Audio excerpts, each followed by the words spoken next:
menahani diri daripada nang diharamkan Allah itu lebih sulit daripada mengerjakan apa nang disuruh oleh Allah.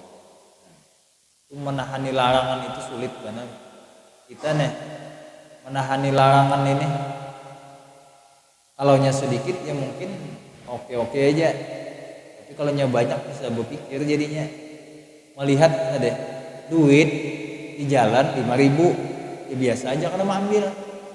Tapi mau melihat duit tadi 5 juta kan berpikir jadinya nih 5 juta banyak mana apa nih 5 juta nih kau mau makan kah ada kah lebih pada sebulan gaji kan 5 juta gitu kan berat nih apabila menahani larangan ini.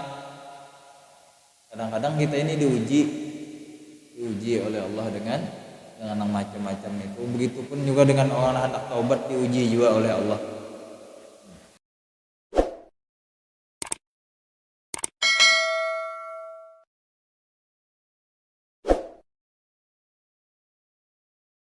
Kemudian lagi keluar daripada air liur nang kholis tadi artinya air banyu liur kita nang asli aja, yaitu menelan air liur nang bercampur dengan sesuatu yang suci seperti memintal ia akan benang nang benangnya itu ada nilainya, ada warnanya nih benangnya.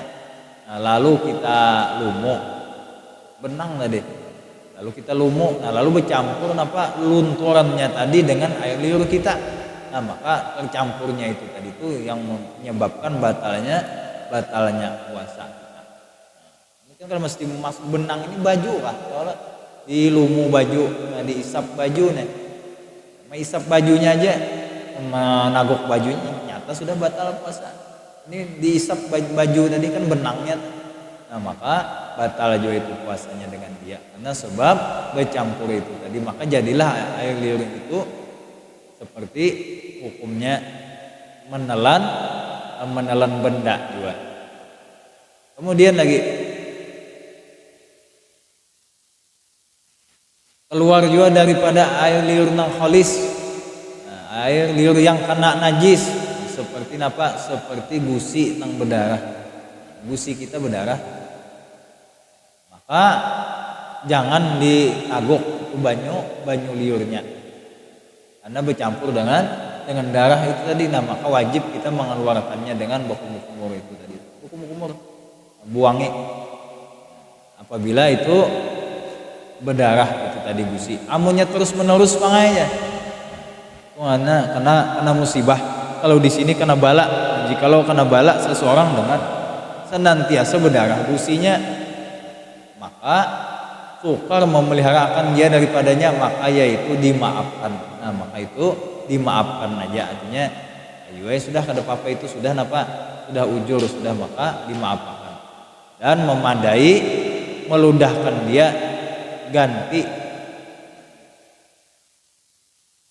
Artinya orang itu tadi kada diberati dengan membasuh terus menerus karena darahnya tadi keluar terus-terusan. Nah makanya pun kada diberti juga dengan membasuh. Tapi kalau yang sewaktu-waktu itu tadi aja, maka kita disuruh wajib untuk membasuh. Kemudian lagi dan lagi batal juga inya menelan air liur inya juga, tapi air liurnya sudah keluar daripada mulutnya. Banyu liurnya sudah keluar daripada batas bibirnya ini. Liur baunya di sini nih. Tanya dikeluarkannya ilatnya. Mau kalau nih. Nah, tapi kalau kita menjulurkan lidah lalu kita masukkan pulang, maka itu ada apa-apa. Atau lagi kita menjulurkan lidah membasahi bibir kita. Nah, maka itu ada batal. Ini apabila nang di luar itu terpisah daripada lidahnya, maka itu nang membatalkannya.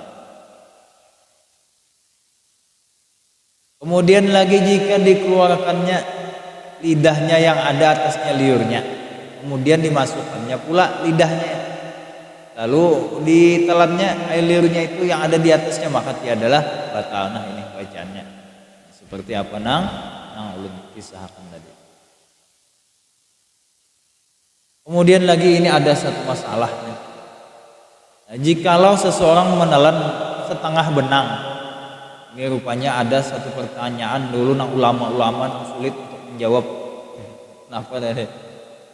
Ada orang menelan benang waktu malam, ini benang tadi dimasukkannya dalam parut sampai masuk ke dalam parut, habis itu sampai siang tergulinginya nih, lalu bangun siang, lalu padahal puasa. Jadi benang tadi separuh di dalam parutnya, separuhnya lagi di luarnya. Benang apakah yang tali kah? Atau mie panjang benar nih. Tagoknya mie tadi ada pagatnya, setengah masuk, setengahnya di luar. Siang hari jikalau dikeluarkannya benang atau mie tadi dikeluarkannya, maka inya termasuk daripada orang yang menyanghaja muntah. Jikalau dimasukkannya ditagoknya jelas batal, karena sama dengan hukum orang nang makan. Kalau dibiarkannya sembahyang pulang inya nang kadesah. Kenapa jadi kadesah? Karena inya tadi membawa najis. Sebab benang atau mie nang masuk ke dalam parut itu tadi, di dalam parut kita ada najis. Kenapa jadi najis? Sebab ininya bersambung nang di luar ini nang menyebabkan najis. Jangan dipotong, sudah apa-apa. Apabila dipotongnya nih, apabila inya seorang yang memotong, maka itu pun juga termasuk batal juga puasanya. Dan lalu kayak apa ini? Nggak bersalah nih. Dibiarkan karena kau sembahyang, zuhur asar, ditagok batal puasa, dikeluarkan batal juga puasa. Ini kan pertanyaan yang sulit. Nenek semalam tuh nih, ulama-ulama zaman dulu, bapak kayak apa ya? Ini bingung sudah, maka udah dijawab di sini oleh Syekh nih. Ujasidin apa? Ujasidin orang lain yang menatak di saat inya lengah. Di saat inya lengah tadi, orang lain yang menatak. Ini apabila tatakan orang lain yang memagatnya, maka itu artinya bukan ikhtiar daripada inya seorang, tapi bila inya yang menyuruh orang lain menatak sama aja, atau lagi inya kisahnya aja nih. Karena tataklah bila udah lengah ya. Ini kan sama aja juga. Nah, maka bila orang lengah, lalu kadang awal juga mencari kesempatan itu, sebab apa? Sebab nyata kita yang tahu, nah, atau disuruh bawa guling aja kah? Lalu orang lain kena nama nata bisa. Lalu kada ada guling-guling juga umpamanya nih. Nah, maka ujasidin apa di sini? Maka nang mana pilihannya, membatalkan puasa kah atau kada usah sembahyang? Nah, maka ujasidin hendaklah inya mengutamakan dengan sembahyangnya. Artinya apa? Bebatal aja puasanya. Mengkoda aja kena puasanya, tapi jangan sampai meninggalkan sembahyang. Kenapa? Karena bahwasanya meninggalkan sembahyang itu lebih bersangatan daripada meninggalkan puasa. Nah, ini termasuk jawaban daripada pertanyaan minggu nang telah lalu. Kalau nang kayak apa aja orang nang puasa tapi kada sing sembahyangan. Nah, padahal hukum daripada sembahyang itu lebih bersangatan daripada puasa. Kenapa? Ujaran Syekh di sini, sebab ujasidin Nabi kada mengancam untuk membunuh dengan orang yang meninggalkan puasa, tapi mengancam kepada orang yang meninggalkan sembahyang. Bedanya. Jadi jangan sampai sidin hendaklah ia lebih memelihara kepada sembahyangnya. Jadi hebat juga ini pangkat sholat ini. Nah, maka artinya kita jangan sampai meninggalkan sholat meskipun tapi puasa jalan meninggalkan sholat, atau lagi sebaliknya pulang orang nang konslet pulang apa konsletnya aku sudah sembahyang juga jadi kada perlu lagi puasa, sama juga konslet juga kedua-duanya. Nah, bujur itu adalah sembahyangnya gawi, puasanya digawi juga. Jadi tinggalkan. Ini apabila kada ada pilihan lain lagi sudah.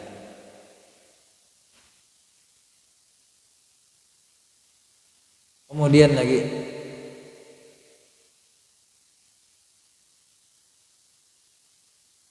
lalu di mana batas-batasan nang mulut kita nih lawan hidung kita, di mana batasan-batasan batinnya.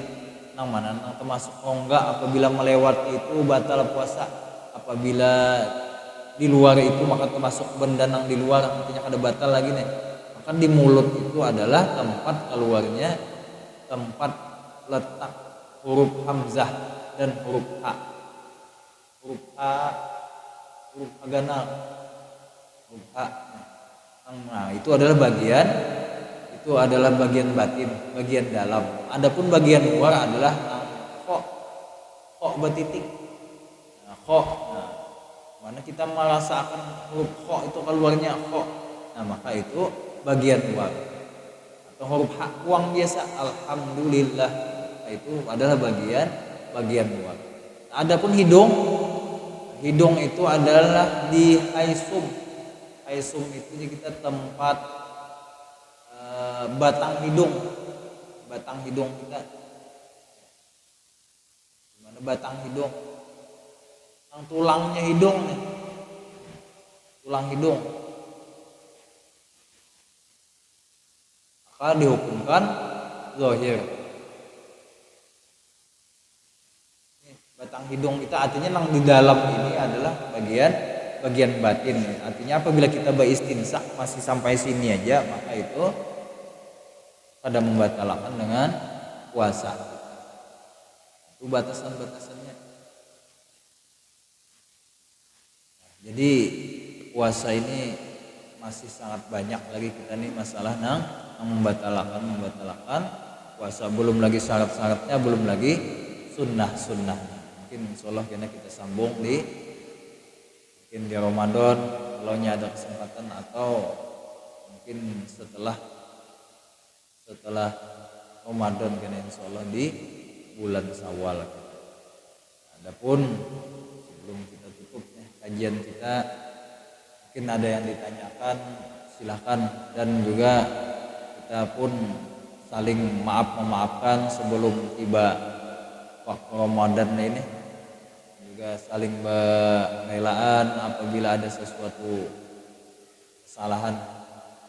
Nah, kita harapkan adalah puasa ini momen bagi kita untuk merubah diri kita.